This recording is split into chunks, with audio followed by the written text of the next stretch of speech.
most important trends for us is to give prominence to the best original science.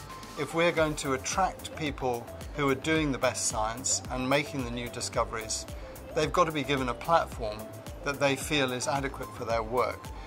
So we've promoted slots for the very best abstracts right the way up to the plenary symposia that we hold each day, so that the entire audience is there for those abstracts.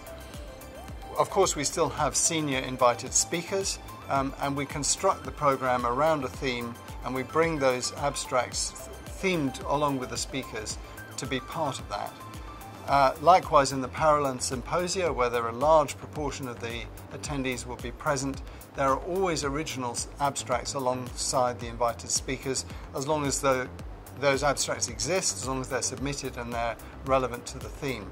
And that's proved to be a real success.